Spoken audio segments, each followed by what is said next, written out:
making their way to the microphone, it's Daniel Cormier and Ariel Helwani.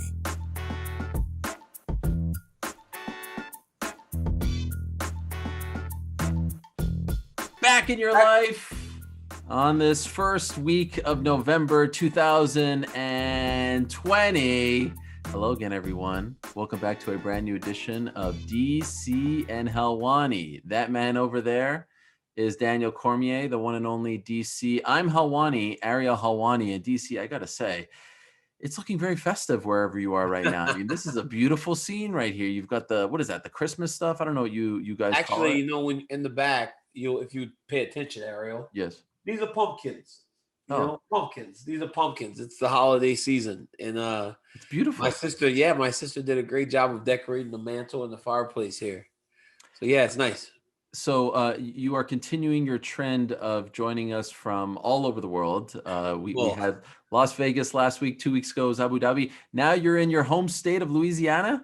I'm in Lafayette, Louisiana. Yeah, man, at home. Had some stuff I had to take care of down here last minute, things to deal with family, and got down here. And I said, you know what? Regardless of what's happening, I'm not missing the show. Remember, we talked about it being, thing number one here. And for me, so I was able to bring all my stuff and make sure that I could do the show from Louisiana. I'm excited about Lafayette, DC, joining us today. Yeah, I feel like it's a different kind of DC. What kind of gumbo are we having? What's for lunch? I haven't had gumbo yet, but I'm excited to go. As soon as the show's done, I'm going out to my favorite place in town, get a plate lunch. A plate lunch is you go into the store. It's like a bit of it's like a convenience store. Like the batteries are right here. So right next to the batteries, there's like a kitchen. So I'll go get some food, get me a plate lunch and get some food. But yeah, hey, this is for Dustin though. Hey, Dustin. Oh, when you say, DC, he's a guy, he's from California now.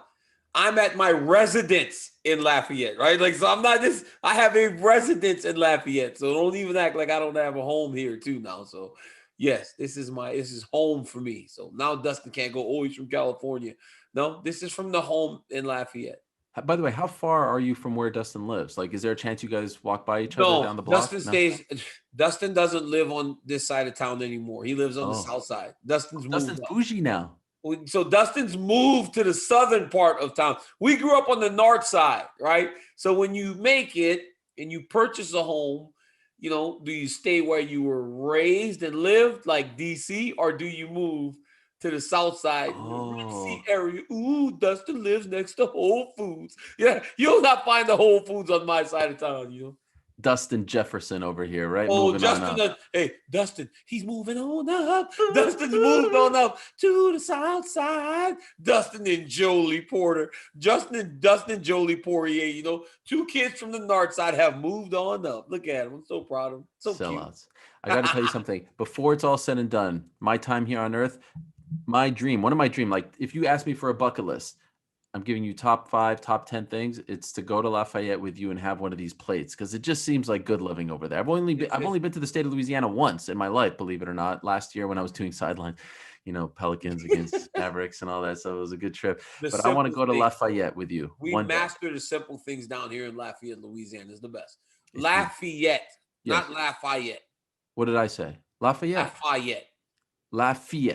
Lafayette, yeah, Lafayette, Louisiana. All right. Okay, well, it's good to see your face, smiling, happy as ever. We have a lot to discuss on today's program, but first, let us start with the Spider, Anderson Silva. On Saturday, he fought Uriah Hall, 45 years old. Looked good early on, eventually loses in the 4th round via TKO. And for the second straight week, we have an emotional UFC main event where there's crying involved and there's hugs and there's all kinds of, liquids coming out of people. I mean, it was a very, very, emotional scene afterwards. And even the post-fight interview, I wanted to... Sometimes I try to ignore it, but I can't. I bet mucus and tears and liquids. What are you talking about? Anyway, the fact that you even say it, I'm trying to ignore it. I'm like, the last 2 weeks in a row we've had emotional fights. There's liquids coming out of people. Like what? You know what I mean? Like right now, I have tears going. This is crazy, dog. I was like, I tried to keep a straight face, but could not. I was like, oh my goodness. Anyway, what did you make of Oh my what did goodness, you make bro. of the whole scene on Saturday with Anderson? It was very emotional. It was very sad. I was emotional on Saturday morning. Like when I woke up, I was like, man, it's been like a rough year it's been a rough year. Think about this. 2020. You have Khabib, myself, Anderson, and Henry Cejudo. So looking at Anderson and knowing going in there, he's saying it's going to be the end of his UFC career. It makes you kind of sad because for Anderson Silva was the guy, honestly, that made me go, wow, this dude's different. He's different, and I talked about this last week where I said I was in Philadelphia, but it's like he just was like almost like a rock star, and everybody in the world knew Anderson Silva. So for his time to be done in this thing was very sad. And then to see him losing the way that he did was awful. But I've always said this, even when I had this retirement date of 40 years old, I was like, most of our heroes, how do they go out? How do they go out? On their back, right? And unfortunately, Anderson, again, now he's one of those guys too. He has to go out on the loss like that unless somehow he finds a place to fight and he recreates one more memory so we don't have to remember him being knocked out by Uriah Hall. It's like it was sad to see him like that. But once again, one of our heroes goes out in the same way that most of them do. So here's the thing. He does have one fight left on his UFC deal, but it seems very clear they've decided to part ways. Now, he said this was my final day in the UFC, but he stopped short at saying, I'm done. Even in a subsequent Instagram post on Sunday, still didn't say this is it for me. There's two big differences between his story and the ones that you just mentioned, you, Cejudo, Khabib. You guys, I know you lost to Stipe, but you went out on top, right? Like you're fighting for the belt. It was a decision. It was a close fight. Cejudo won. Khabib won. His is different, right? He hasn't won, a real like decisive victory. He hasn't had one of those since 2012 when he beat Stephan Bonner, believe it or not. But DC, it is worth noting this. Like, these are his last fights. Uriah Hall. Okay. Fights everybody hard. Number 10, Uriah Hall. Prior to that, Jared Cannonier got injured. Okay, but Cannonier was fighting in a number one contender fight. Izzy, prior to that, beats Derek Brunson. Close fight. Some people thought he lost, but still, Brunson was highly ranked. DC on 3 days' notice. Michael Bisping, super close fight. Nick Diaz won, but then turned to a no contest. And then the two Weidman fights. He's not fighting bums, and he's not getting embarrassed. And by the way, enough isn't made of this, DC. In 2013, I remember it vividly. When he broke his leg against Chris Weidman, we thought he was done then. The guy lasted 7 more years after that, right? It's amazing. Fought the best of the best. And fought the best of the best. So that's the thing, right? Anderson is Anderson. And it's like, when you're a legend like that, if I decide to go back and fight, say I want to fight again, I wouldn't get some random dude. I'd get the best guys in the division. It's like, you don't get those types of fights. Even if you aren't the person that you were before, you still have to fight at that level. Because what is it to put Anderson Silva in there with a new guy? Like, it doesn't work. He will always get those fights unless he goes somewhere else. And, we make so much money. It's like you got to justify the fight being in a big enough spot for us to be taking up so much of the budget for these fight cards. He doesn't get easy fights, and he never will. But like you said earlier, we're all fighting for championships, and he's fighting on a fight night, against one of the highest ranked guys in the world. But it's like, this is Anderson Silva. This guy was a rock star at one point, and you would hope that at 45, this is it. But I thought McGregor had a really interesting post about the fight. He was like, we don't know what's in a person's heart in terms of competition. Go find someone. And I think he alluded to finding the right type of fights for Anderson at 45 because they are out there, right? There are guys fighting out there that he can compete with.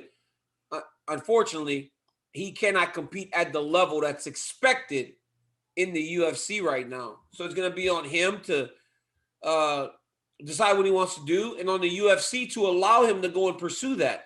Because Conor was kind of right. It's like, you don't tell – if a guy has it in his heart to compete, then I guess he gets to compete.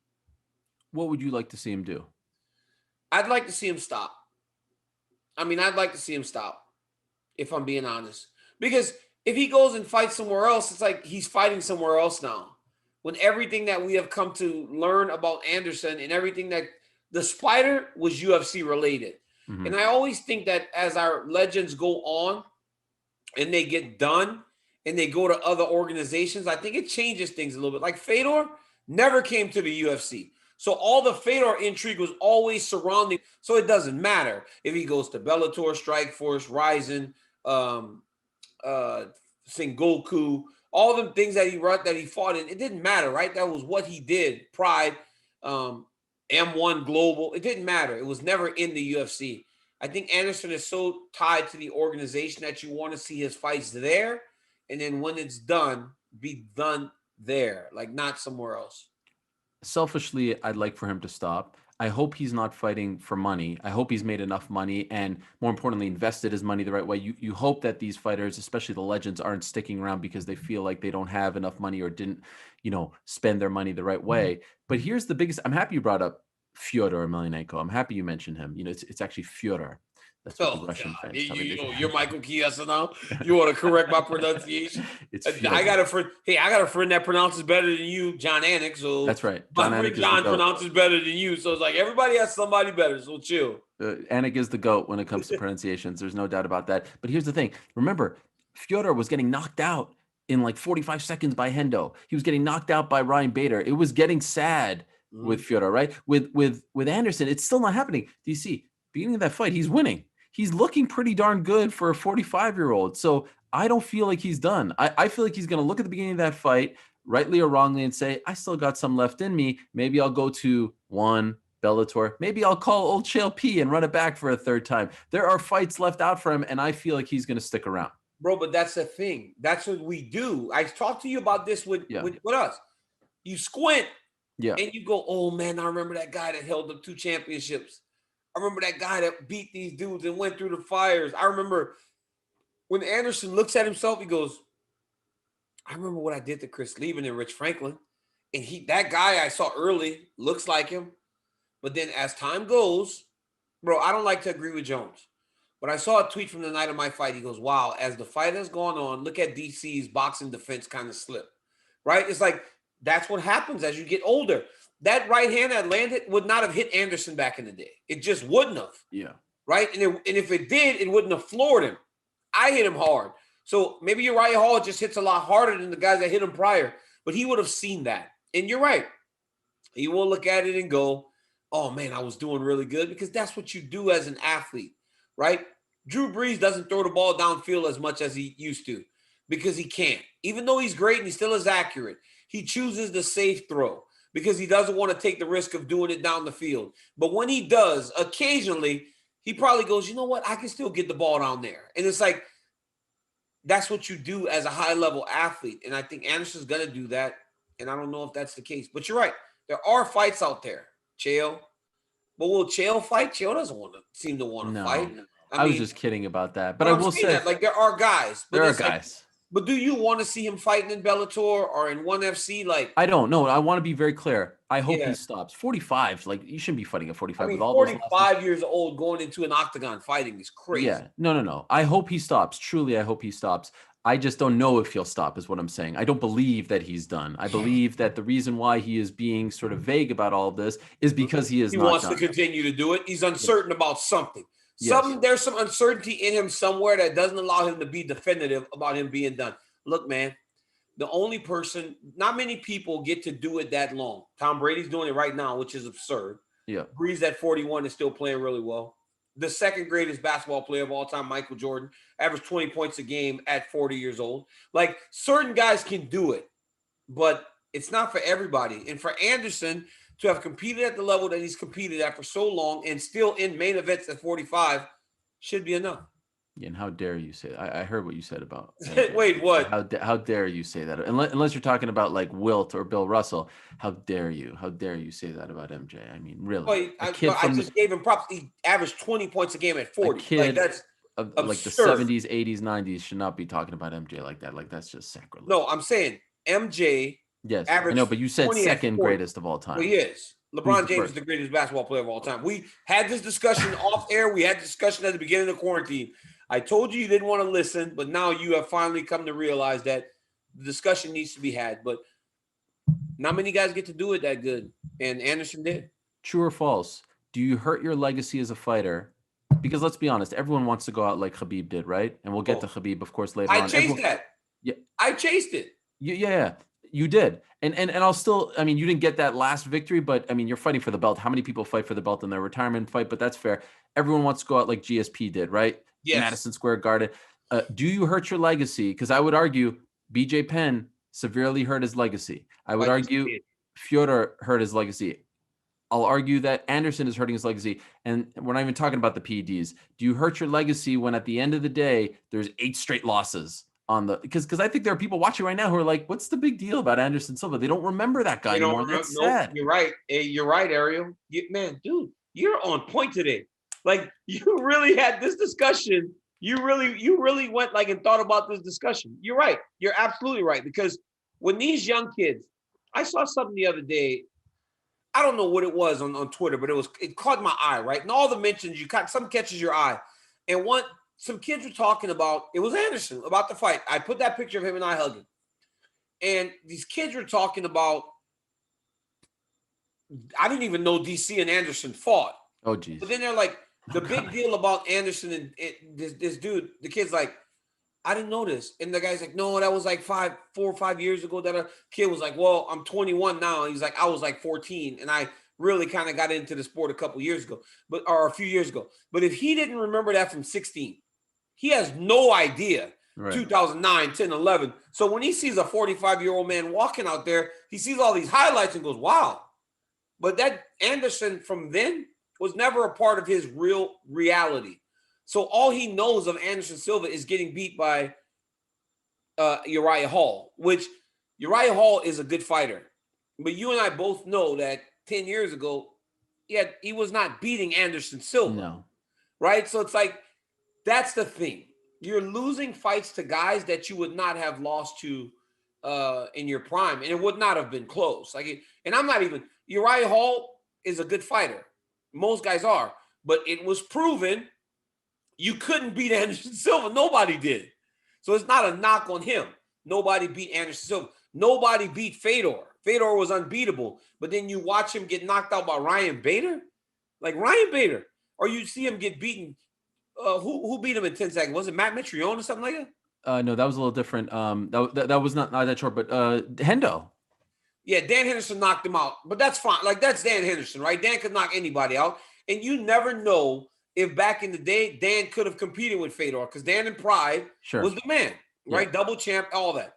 But didn't he lose to Matt Mitrione too? He did, but it wasn't 10 seconds. But yes, he did lose in the first round. It was a crazy double knockdown. And right. So would he have lost to Matt Mitrione back in the day? Right. Yeah. It's like all these, you're losing to these guys, and these guys are taking these losses with them, and these wins with them, these victories over these legends, and it's actually really sad. Yeah, it's a crazy thing in the fight game, how quickly things move along. I was talking to a couple of neighbors of mine, Dash and Ben. These guys are huge MMA fans. They love the show, so shout out to them. And they're like, oh, what's the big deal about this guy? They're early 20s, mid-teens. And I'm trying to explain to them, like, Forrest Griffin. I'm trying to explain to them Vitor Belfort and Okami fight and all this stuff. But, the sport evolves. There's so much going on. I have to say, though, it was sad. And then the ending was heartwarming.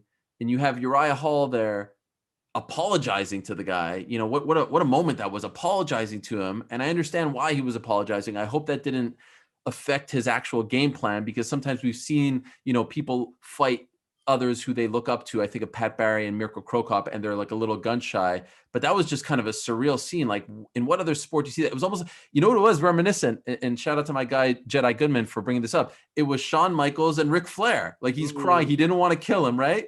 And it was exactly that moment in real life. Remember that? Yeah, hey, it was that. Goes, boom, super kick right to the side of the face. Beautiful. He took dude, heartbreaking. I was watching that match with Ric Flair and going, oh my God, he's going to make Ric Flair retire.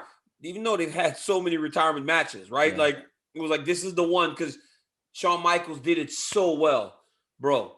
Watching Uriah Hall weeping in the octagon afterwards, like in his corner, like on his knees. It was so it was so like it was a powerful moment in the sense also because of who we thought Uriah Hall was going to be when he left the Ultimate Fighter. So it was almost like the perfect way if you have to go out on a loss, right? Lost to the guy that everybody thought was going to be you. Lost to the guy that everybody thought it was so closely. You guys were so similar. I don't know if it's a better way, but you're right. Like there was a lot of honor in that. In Uriah Hall, you could see that it was real. You could see that Uriah Hall meant everything when he was as he was speaking to Anderson. But again, it's just a hard thing to see our idols get carted off like that. And I'm not technically, but like Anderson Silva, he's gone. Yeah.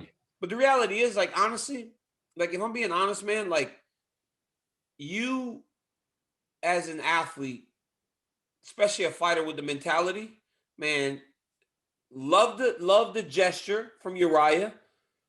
But if you're Anderson Silva's thinking to himself, man, thank you, but I don't necessarily need it. Kick my dead corpse off to the side and just move me out of the way, right? Don't weep for me, right? Don't weep for me.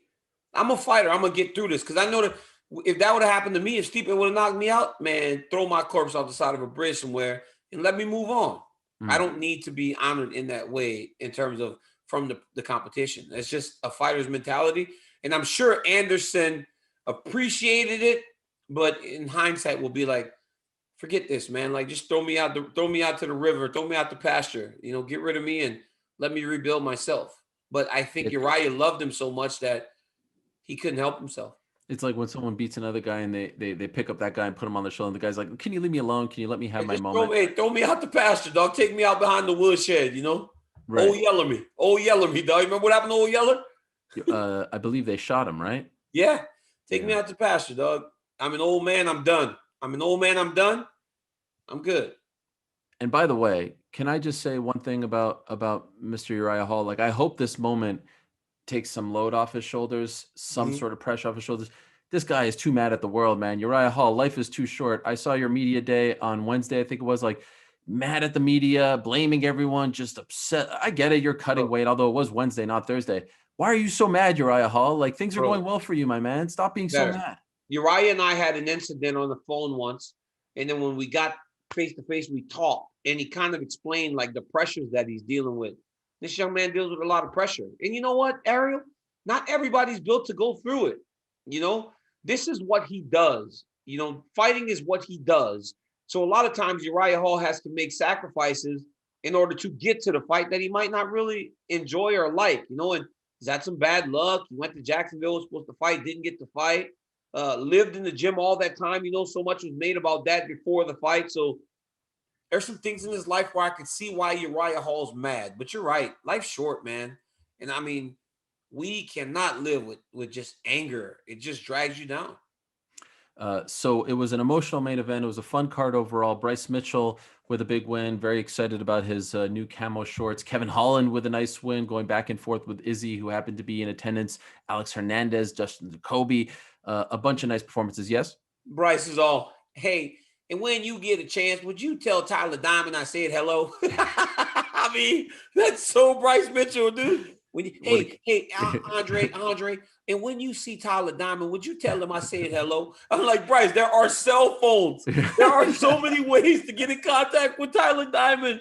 Like, so you're telling me Bryce Mitchell has not spoken to Tyler Diamond since the show? I mean, what? Can you tell Tyler Diamond I said hello? Andre Felix like, yo, now I work for you? Yeah. I mean, you just beat me. Like, you actually just beat me. Now I'll work for you. Like, come on. That's Bryce, dude. That's Bryce, man. What a character. He's awesome. He's awesome, bro. He's awesome. And he can grapple like no one else. Like, he has gotten so good, man. Him and his coaches have done a fantastic job. He likes to cook him to the bone, as he likes to say. Every time I have chicken and it falls off, I think of Bryce Mitchell because he likes to cook it to the bone. He said, Bryce goes, hey, when I'm going to get my camo shorts? And he pushed and actually made him. That's surprising. In the words of your friend Luke Rockhold, he dude, don't do that. What? Don't do that. I know exactly what don't do that. Don't do that. Don't do that. I mean, Bisping killed him. Bisping killed him when he said that. Leave my boy alone, man. All right. Okay, so that was Saturday. Coming up, we shall talk about your good friend Khabib Nurmagomedov. But DC, it is time to say a few words about our good friends. DC, this is very exciting. We've got some breaking news. It's very rare that we actually break news on the program. However, I just got word from our good friends over at MMA Bobblehead and the great Dave Manley. Dave Manley is a mensch of a man. I met him a few years ago in Vegas, a bit down on his luck, was going to close up shop, said he spoke to me and his whole life changed. I was the inspiration. Yes, he said, I changed. Trust me, I have the proof. And here we go. This is very exciting. In the past, we've had Miesha Tate. We've had Nick Diaz over here. We even had the Black Beast, the hater himself. Oh, yeah. The Black Beast. But now it is my honor to introduce the latest MMA bobblehead. It is hailing from Lafayette, Louisiana, the great Daniel Ryan Cormier. Look at that packaging. That's beautiful. I haven't seen it. Let me see. Check out this box. Look at this. Oh, it's nice. DC. Oh, this is big. We are gonna unbox this right here for the world to see. And I got a couple of treats for you here. So I want to give a shout out to MMA Bobblehead. If you want to support someone in this sport who's doing good things for fighters and for fans, please support Dave, because this man. And Dave, honestly, Dave, a beautiful person, man, fantastic guy. Made this process, Ariel, so painless. Like you asked for nothing, but just was so intent on making a great product. And look at that. You know what that was? He chose the Bigfoot Silva fight because remember I wore those green shorts with trauma all over them. Yep. He chose that because Dave told me, he goes, Daniel, I can go and find so many different fights and memories. He goes, but I want the one that truly introduced you to the MMA world. And he chose the Bigfoot Silva fight. And that was me just like losing my mind after I knocked him out. This is great. And it's a beautiful product too. I think it's a beautiful product. You got the Louisiana thing over there, the Fleur de Lis. Fleur de Lis, yeah. Is beautiful. And I'm honored to be able to show this to the world. And DC, not only that, this is big because as you know, JC at the end of the day was Jewish, right? JC was Jewish. I got the ornaments for Christmas, the DC ornaments. Look at that. We got to put that on the tree. Look at this. This guy, he thinks of it all. He sent me this. Of course, we celebrate Hanukkah here, but I'm going to get a tree this year for the first time in my life just so I could put up my DC ornament. How about that? Oh my goodness. What a guy. Did you know this? Yeah. Did you know this was coming? I didn't even know he made ornaments, but they look nice. My kids are going to enjoy that. Look at this. But look at this, Ariel. Like, look at this, right? Like, I'm a kid from Lafayette. Like, I never could have imagined having these types of things in my life. So this has to be an honor, right? It's an honor, man. It's an honor, and I am really, really thankful that he did it, and hopefully people support it. I just want to say to the people a few things about MMA Bobblehead. So they make fighter poses from great moments of glory, like the one of DC beating Bigfoot. Of course, like this one. This is when Miesha Tate beat Holly Holm back in the day. They're all handmade, all hand painted. They're all numbered. Once they sell out, that's it. They don't make any more. They are collector's items, I should say, and some of the best right now in the world of MMA. And listen to this, DC. This is big. This is big. The breaking news continues. And for fans of this show, DC and Helwani, Dave, the great Dave of MMA Bobblehead, stop, is doing Dave, a special. Don't do me on the code. Dave, don't do me on special discount code. Dave, don't do me on the code. If you use the code Daniel. Oh, let's go. That's right, Daniel. For 10% off, you get 10% off any purchase of any bobblehead on the site right now, including the DC bobblehead. How about that? Use the code Daniel at checkout. If you use the code Daniel at MMA Bobbleheads and make it rain, baby. If you want to make it rain, use the code Daniel. About time somebody give me some love, man. Let's go, man. Please support MMA Bobblehead, support small businesses, especially the ones who are helping out the fighters. Go to MMABobblehead.com to check out all of their fighters. They have a Brian Ortega one. They've got a ton. And again, don't forget to use the code Daniel for 10% off right now. Any fighter that you want this week only. It's a 1-week deal. Use the code Daniel, 10% off. Great gifts for Christmas, for Hanukkah, for Thanksgiving, whatever. DC, my man, congratulations. This is a big deal. I got it on my desk now for good luck. Thank you. Thank you. Whoops. All right. As I just broke it. Just Don't kidding. break it, man. No, Come no. on, man. Dave, you love are you, such buddy. a clumsy dude. You gonna drop the bobblehead? No, we're good. We're good. You should raffle this off. Since you want to drop and break it, raffle it off. No. Maybe I will. I'll sign it and raffle it off. Now, we have to talk about some big news. Last week on the program, you said to the world, Khabib is done. I know my brother. He is done. And we had a whole second line for Khabib's career. You know what the second line is in New Orleans? The music and the dancing. They carried the casket. Yes. I mean, we had a second line. We were dancing. And then 3 days later, Dana White says, well, I've been talking to him. And I think he's coming back for number 30. What do you make of this? Do you have an update? Have you talked to Khabib? The only thing I said to Khabib was, brother, you have the shortest retirement in history. Like, you retired for 3 days. He's like, I said, brother, you retired for 3 days. But we didn't get much into it. We laughed about it a little bit. But you know what, man? I think that if you're Dana White, you're saying what you need to, hope that that's what Khabib wants to do.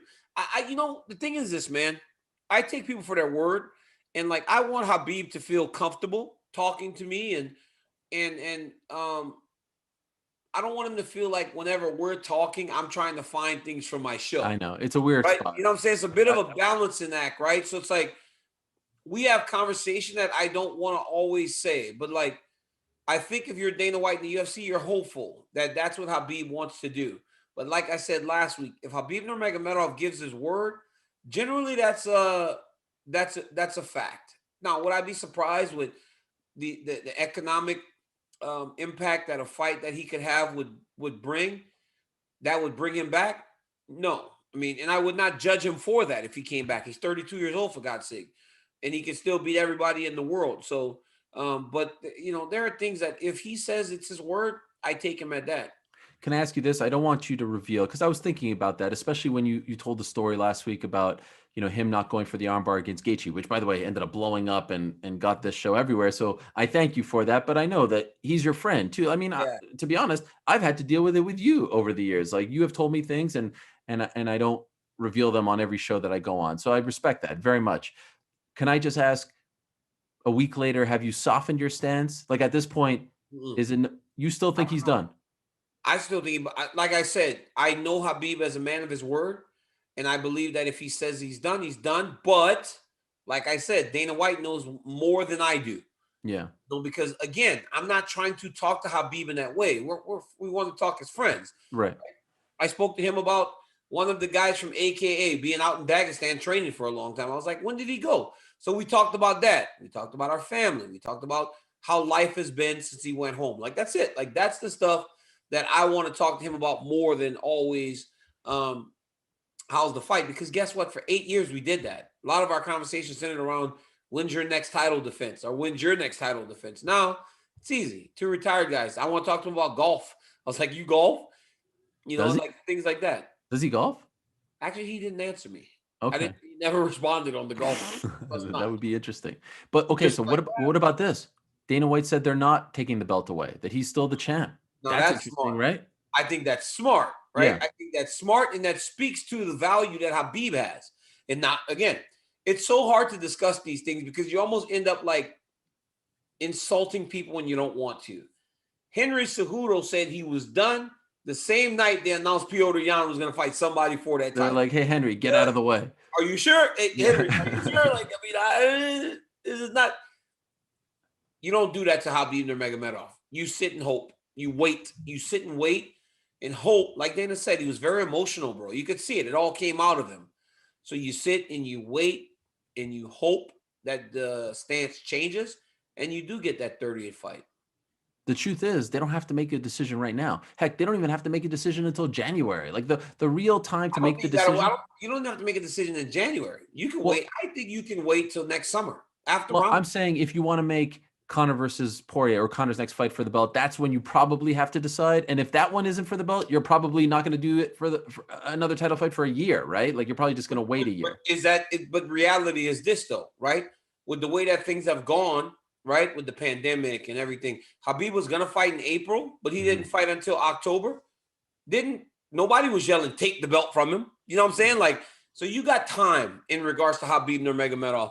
And if you want, I mean, if push comes to shove and he needs more time, create another interim title. And then he just beats the interim champion. Like, that's exactly what's happened the last couple times, right? As he was hurt, recovering a couple years ago, Dustin and Max fought for the interim championship. He fought Dustin, beat Dustin.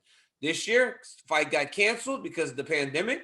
Tony and Justin fought for the interim title. He beat Justin. So, like, if push comes to shove, you know, and you know, for me, everybody hates the interim championship, but for me, because Khabib's such a big star, when that guy becomes interim champ, Dustin Poirier, he made more money that night than he'll ever make because now he shares on the pay-per-view. Yep. Justin Gaethje made more money than he'll ever make because now he shares on the pay-per-view as a belt holder. So I'm all for it if they do that. You know, those guys are getting their money. I just think it's hilarious how quickly they took the belt away from Henry and even John Jones. But we also all thought that was a negotiating ploy, right? Yeah. Like everybody thought that was a negotiating ploy for Henry, and nobody thought that's what Khabib Nurmagomedov was doing. Everybody thought, wow, we didn't see this coming, so this must be real, and I believe it is.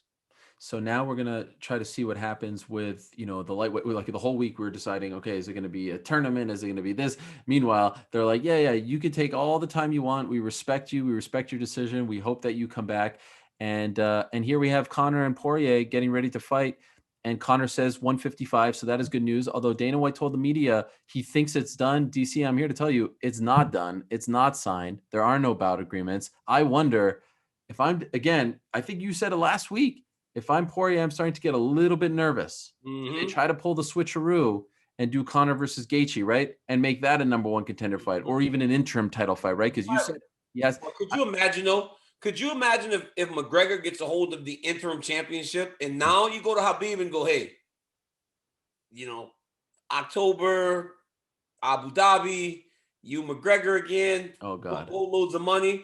Because now if you're Khabib, right, and you walked away, you could say, I want more.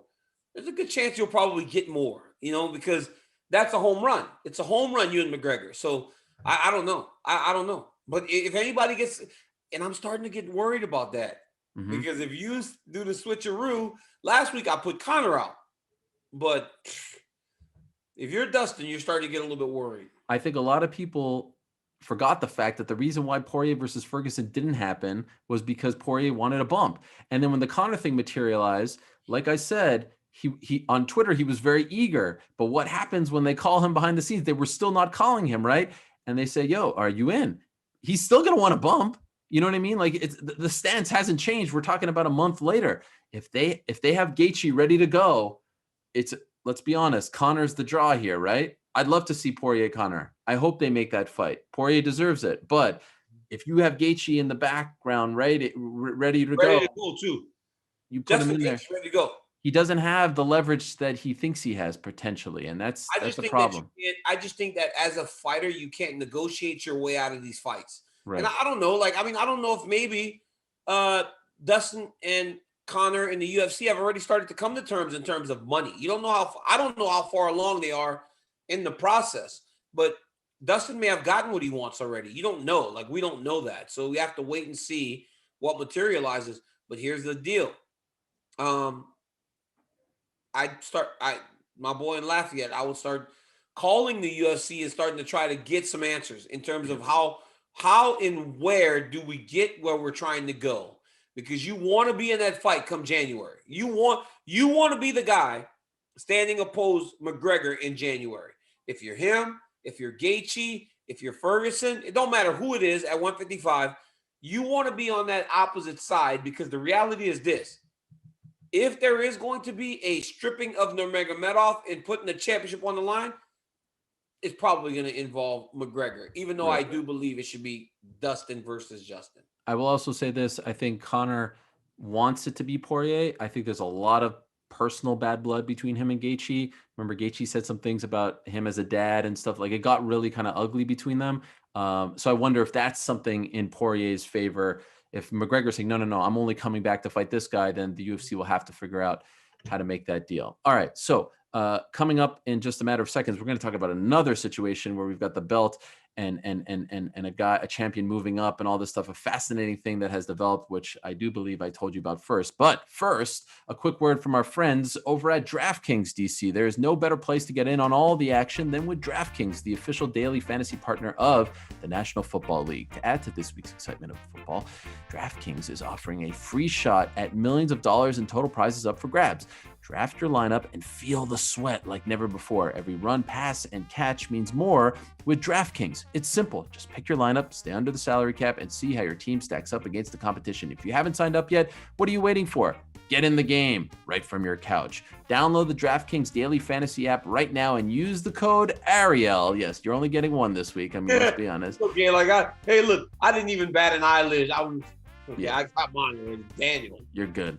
For a limited time, new users can get a free shot at millions of dollars in prizes this week. Again, that's code Ariel, A-R-I-E-L, to get a free shot at millions of dollars in prizes with your first deposit. Only at DraftKings. Make it rain. Minimum $5 deposit required.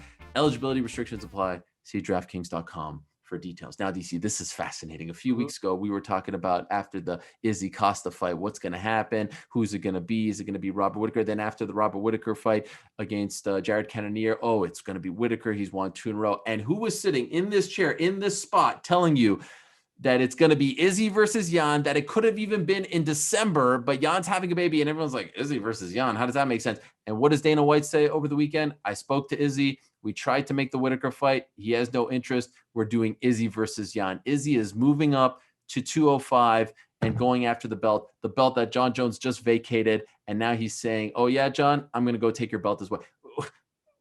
I mean, can I get some credit? Yourself credit, but last week we also said it's not a great look for Izzy to go up now. Like, we just talked about this. Like, we talked about this last week. Look, I love it. I love it for the fact that if Izzy wins, it does lock him into that Jones fight. Does it though? Does it? It kind of locks him into the Jones fight unless he goes back to 85 like Amanda and just kind of goes between divisions defending. But even if he goes back to 85, when he comes back to 205, it will be Jones.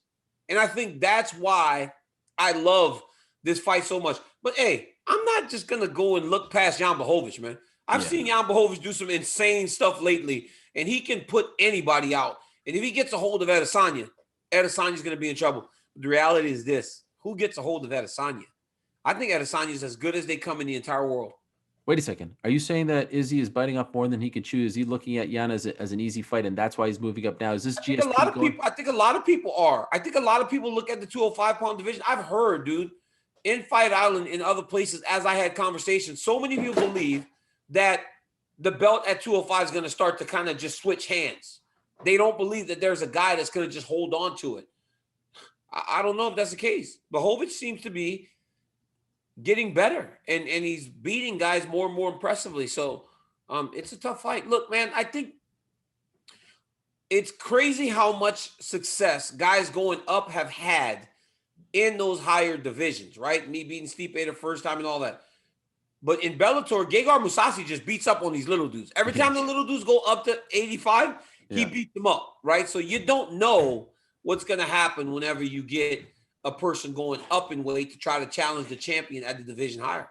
20 pounds is a big jump. Izzy has fought at a higher weight, so he's used to it. Let me just lay out the scenario like this, DC. So Whittaker wins, right? And they say, okay, it's appealing. Now, as I told you, it's not appealing to Izzy. And to be honest, I don't disagree. He just beat him a year ago and it was fairly one-sided. It's going to be hard to get excited for that fight. And I do want to throw out one thing. I spoke to Whittaker last week, so I would know. The way it was painted on Saturday night from Dana White was he doesn't want the Izzy fight. Whittaker never said that. He never said it to me or anyone else. He just said, I'm not going to campaign for it. I'm not going to sit here and beg for it.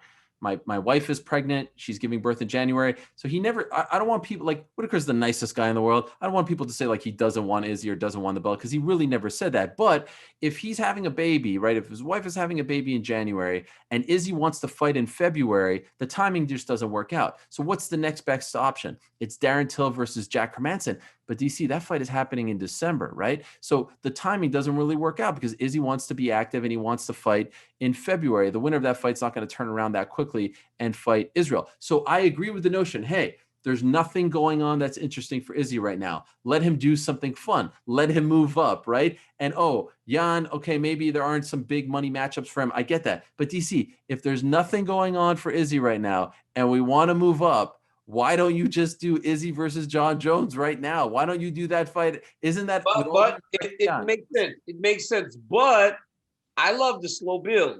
Like I've told you this time and time again. I love the dancing around the fight actually happening. So I don't hate it so much. And it does build intrigue if you can put a title on the line, which you don't need Jones and Adesanya. You don't need a belt for that. But if Izzy can win, I think it adds something to it if you can put the belt on the line. Okay, so Izzy moves up, gets the belt, and says, hey, John, look at me. I just got your belt. Do we believe that John... Okay, so John knows the game. Izzy just told this to Submission Radio. He said, this is the biggest troll move to John. I go up there and take his belt after he just vacated. But then John's not going to reciprocate as he's moving up the heavyweight and go, let me just sit right, let me come back down to, he's going to be like, okay, have fun with the loser belt is what he's going to say. Have fun with the paper title. That's what he's going to say. He's going to try to diminish that and say, I never lost it. That's not the real champ. And I'm not going to come down and entertain you. It's going to be this. Basically what I'm trying to say is the Izzy John fight isn't going to happen. I feel like this is going to go down as one of these. Round and around and around until they meet in the middle. But when? Izzy's. We are in line for a bunch of insults, a bunch of pity actions, a bunch of gibbering and jabbering. One guy going, Jones going, I'm not going to give him the time of day, but then doing exactly that, giving him the time of day. Izzy just continued to poke and prod, and eventually, boom, they'll end up fighting. Well, Internet Izzy is returning next week because he's in Vegas and has to quarantine again because he's there to corner his good friend Carlos Ulberg, who is fighting on the Contender Series on Wednesday. So he's going to go back to Internet Izzy in a couple of days, and we'll get him for 2 weeks in quarantine again. So it will probably come then. All I'm trying to say is, why would John Jones come down to fight Izzy if he's already on his way to heavyweight? If Stipe and Ngannou meet in March, which appears to be the case, then hopefully the winner is ready to go against John Jones in the late summer. Jones win, and who does Jones fight in the time being? Who's Curtis Blaydes fighting? Derek Lewis coming up very soon. Curtis Blaydes wins. I say put him and Jones together. No, look, you have two money fights for Jones right now. You have the Izzy fight or the heavyweight title fight.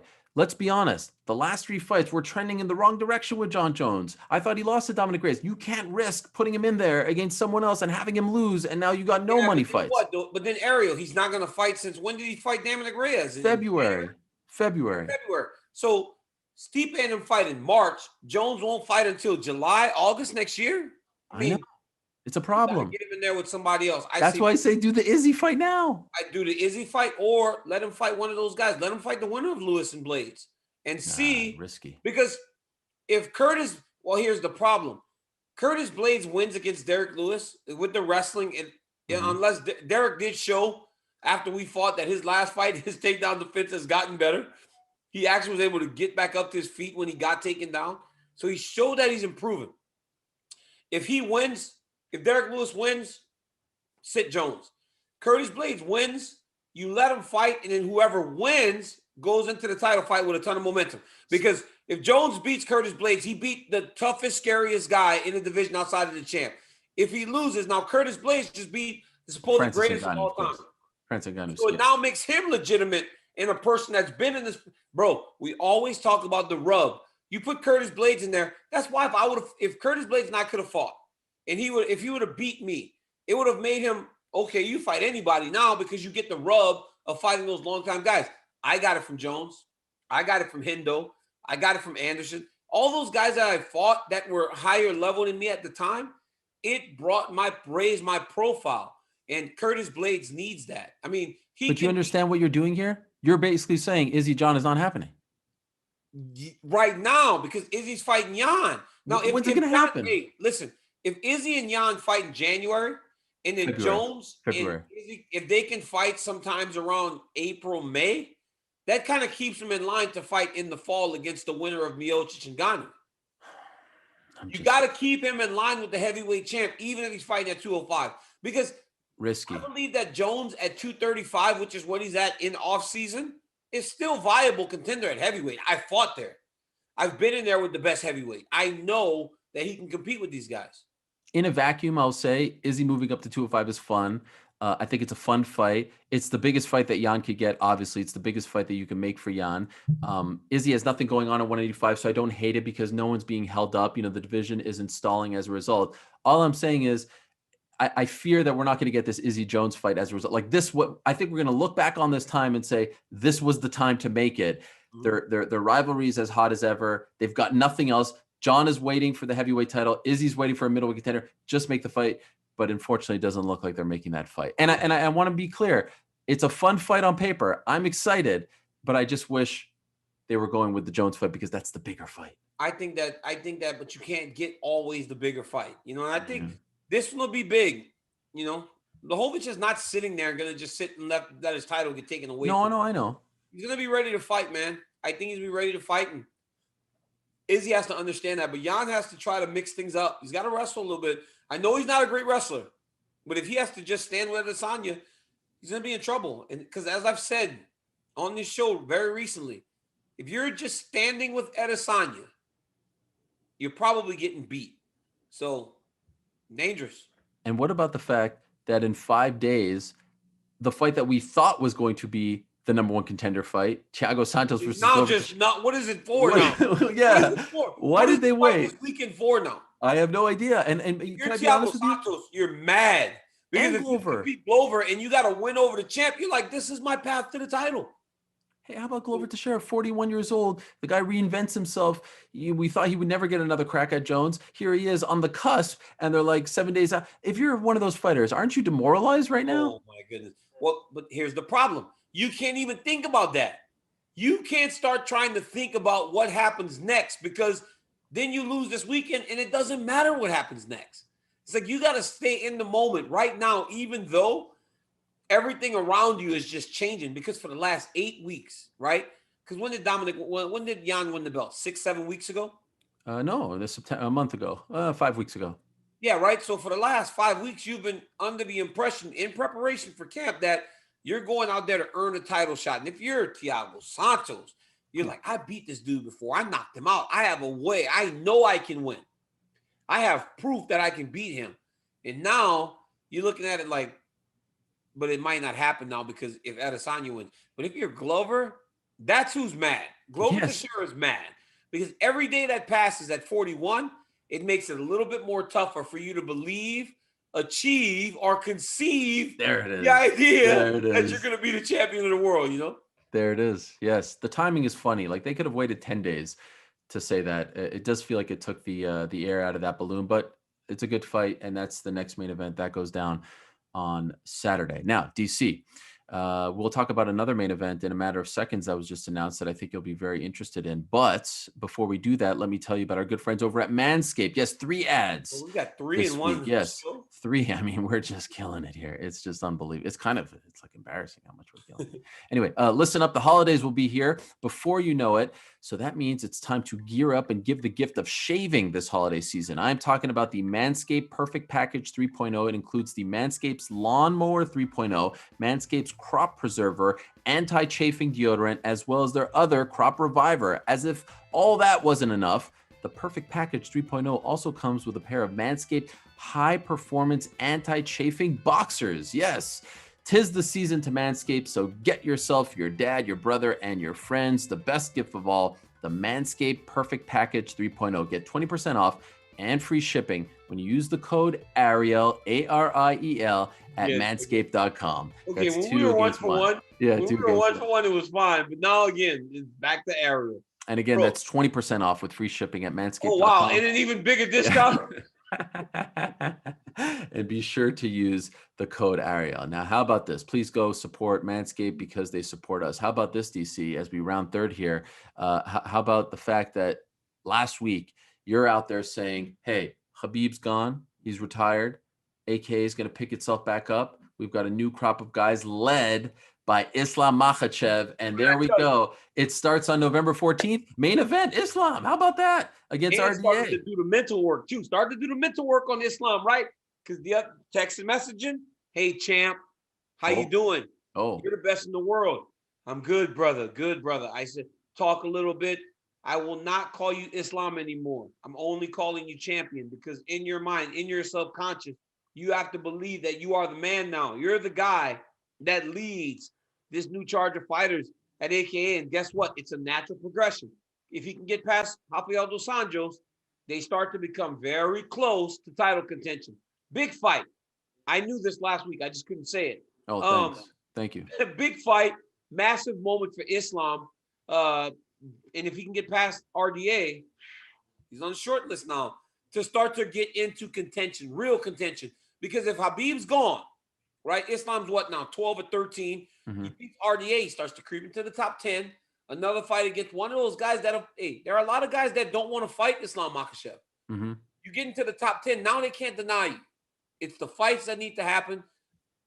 I feel like Islam's about 2 fights from fighting for the belt.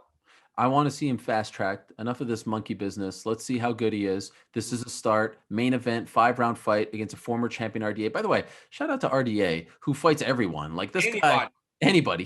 He fights all the killers who are about to become champion, like at 170 and 155. The poor guy can't get an easy fight, but this is a big deal for Islam. I would love to see this fight happen. Obviously, we're hoping that it happens in less than 2 weeks. And then the Kevin Lee fight. Kevin Lee is coming back mid next year. That's the fight that we've been talking about for so long. Like, I feel like that's the natural progression, right? We go from RDA, Kevin Lee, and then Kevin Lee rank right now. Who knows? Silly rankings. So you think that if he goes and fights RDA, gets past RDA, I'm saying if, right? Because these fights are so difficult. Then he fights Kevin Lee, and if he goes past Kevin Lee, that's enough to warrant a championship fight at that point? Well, things might get a little funky if Khabib comes back, right? Because that's been the issue. Maybe But Khabib do you comes believe back. that even if Khabib comes back, does he stay back or does he get to 30 and he's done? Right? You don't know. It's like everything's so up in the air. Like if he retires and comes back, he might as well just stay here. Keep fighting. Kevin Lee, by the way, thank you, Corporate Jake and Voice of God, number 10. Okay. So it makes sense, right? Sort of in the same. Is RDA still ranked right now or no? We'll get that information. I know he was like 4 or 5 at 170 just very recently. He's 12 at welterweight. Okay.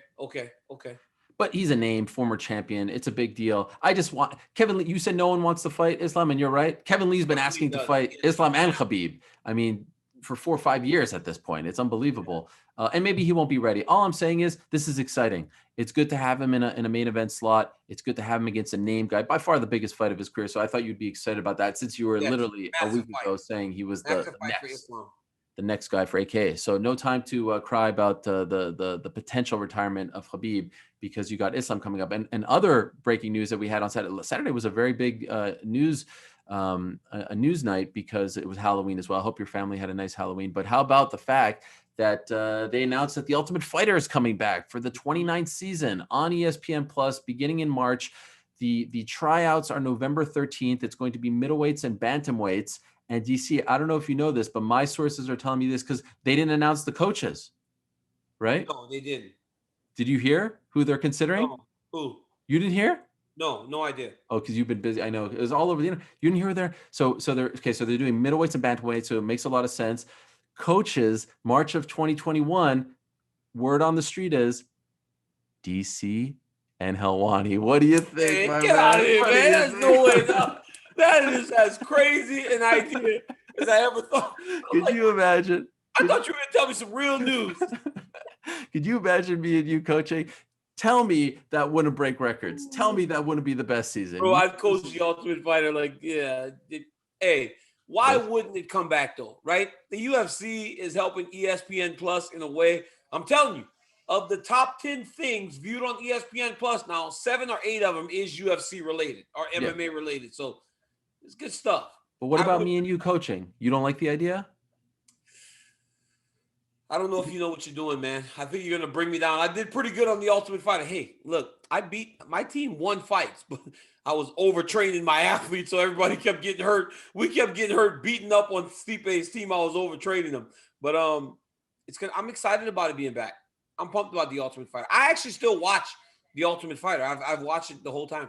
I have no ego, so I'm the kind of coach. Like, I'm Steve Nash. I'll bring in the Mike D'Antonis of the world. I'll bring in the other guys. That's crazy, right? Like, he hired Mike D'Antoni to be his assistant. Yeah, I'll bring my Amari Stoudemire. I'll bring in guys, but I'll take the credit. That then they tried to take then Daryl Morey, who is just I can't stand Daryl Morey. Now they're trying Benedict Arnold. They're trying to like make this narrative that they should get James Harden. Bro, you don't do what these guys are trying to do right now. And Snake Stephen move? A. talking about, the first thing I'm doing is getting them over. Dude, chill. Yeah. Everybody needs to chill. Who would trade James? Look, Ben Simmons is an absolute stud, but you don't trade James Harden for Ben Simmons. That's crazy talk. I mean, if you're the Rockets, if you're the Sixers, you do it all day. No, get out of here with that crap. In any event, I think it's a good idea. DC and Helwani as coaches. I mean, it just seems like the natural progression. You keep trying to avoid this idea of mine for some reason. You keep trying to say like, oh, okay, you're not into it. That's fine. But I'm putting it out there into the universe. Believe, achieve, or whatever it is. What is it? Achieve. What is it? Why can't I not get this right? Believe, achieve. There we go. I'm conceiving, believing, achieving. Because if you can conceive it, and then you believe it, you can achieve it. Oh, whatever, Luke. That was great. UFC 199. I'll never forget it. Anyway, Ultimate Fighter coming back. And last thing, DC, what about our guy, Neil Magny? I mean, Neil Magny, I don't know if you heard this last week, on fire. Neil Magny very mad. He's frustrated. He's disrespected. He didn't get the Khamzat fight. But hey, I don't know how much you follow the news. Some crazy stuff happening in the world. England on lockdown. I'm getting worried about Leon. I'm getting worried about him being able to train and leaving. England's going on lockdown. And I'm not trying to. They just went back on lockdown. Thursday, it goes into effect. What's poor Leon going to do? This poor guy. Oh my goodness. I hope this does not affect Leon. If I'm Leon Edwards, I'm getting out right now, though. They need to get out right now and go somewhere. Come to the U.S. Because where's the fight happening? Vegas, I'd imagine. Right. Get to the U.S. right now, where you can train. 7 weeks away from family and stuff? I mean, bro, doesn't matter. Guys do it all the time. Because ultimately, if you don't right now, you're going to end up stuck. Leon Edwards needs to get out of England with his team and get somewhere where he can train effectively, but not even just train, be able to get out of the country when it's time for him to come and fight. A weird thing going on with Leon Edwards. Imagine he loses his fifth big fight of 2020. And I know he's a little mad at me for things I said last week. Leon, it's out of love, bro. It's out of love, mate. I'm looking out for you. I'm your only friend. I'm the only guy who's had your back throughout all of this. I'm literally the only. I am his friend. Stabbed him in the back. He went on Twitter and said it. He goes, I agree with DC, Ariel. Yeah, of course he did. I'm his Clout friend chasing too. Leon. Leon, I'm the only guy. You cannot say the only guy when there's another guy right here that has supported Leon Edwards. That's such a selfish statement. I have put my reputation on the line for Leon Edwards. I'm one of the guys, Leon. I've been the loudest. Leon, I'm one of the guys. I have never wavered. You've wavered. What? I have not wavered. I still think he should be fighting for the belt next. How about that? You veered completely off to the right. You were off the road at a point. No. You've wavered. I'm the one that's held Leon down this whole time.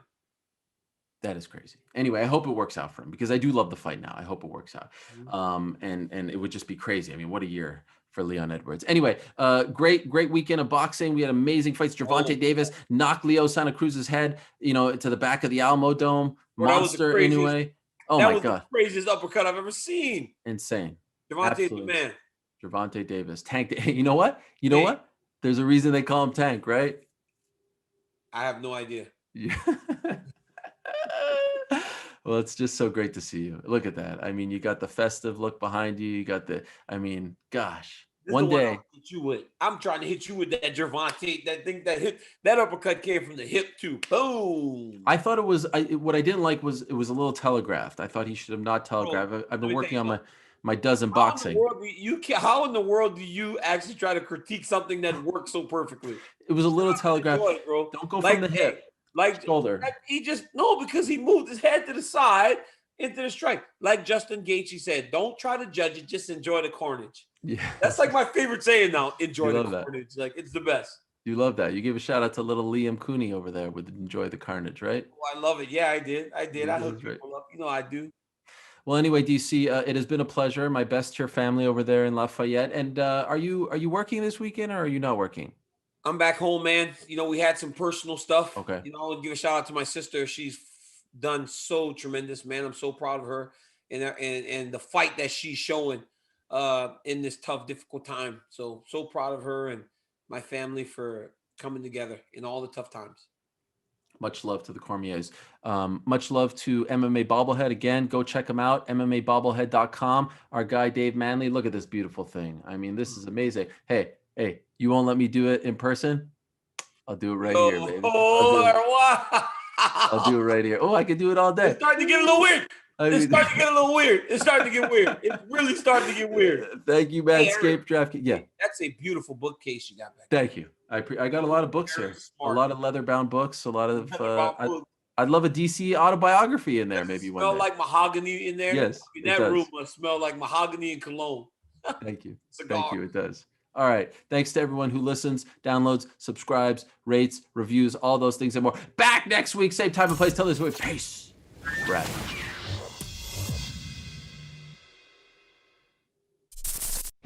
Thanks for watching ESPN on YouTube. For live streaming sports and premium content, subscribe to ESPN+.